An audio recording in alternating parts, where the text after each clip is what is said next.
Trade Talks. I'm your host, Jill Malandrino, Global Markets Reporter at NASDAQ. We're coming to you live from the 86th Annual STA Market Structure Conference.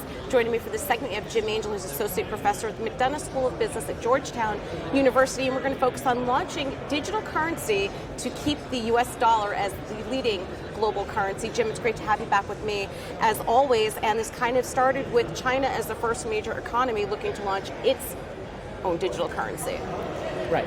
As a U.S. taxpayer, I fully appreciate the fact that the U.S. dollar is one of our great products that we export around the world.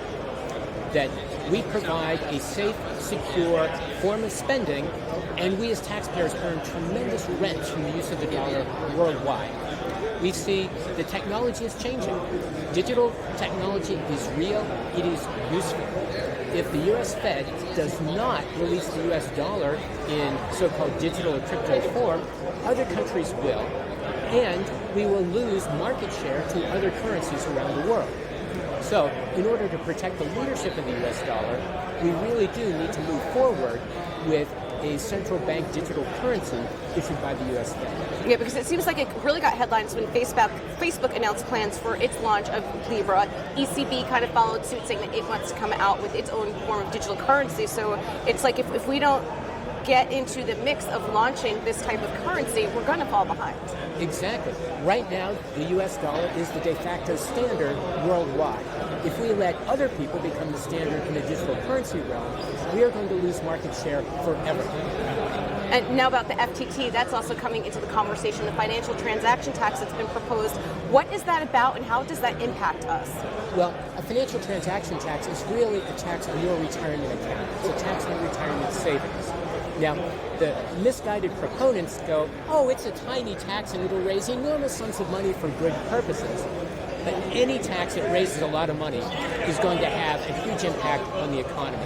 And the proponents of the tax don't really understand what kind of impact this is going to have. Right. So if you look at a low-wage worker who is struggling to make ends meet and save some money in his IRA account, chances are, if you look at a lifetime of accumulations, that person's balance when they go to retire will probably be around 8.5% lower than it otherwise would be, because this is the kind of tax that's insidious, because it compounds year after year after year.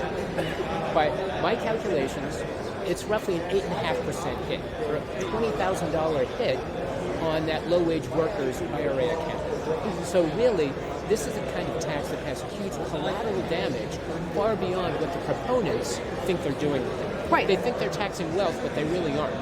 They're really taxing your retirement. Right, and it does trickle down, because if the U.S. consumer spend is 70% of GDP, if they have $20,000 less to spend because it's been taxed, that's going to make shockwaves through the economy. Is what it sounds like. In many different ways. Right. So, for example, if you tax trading on treasury bonds, that's going to push up the borrowing cost of the treasury.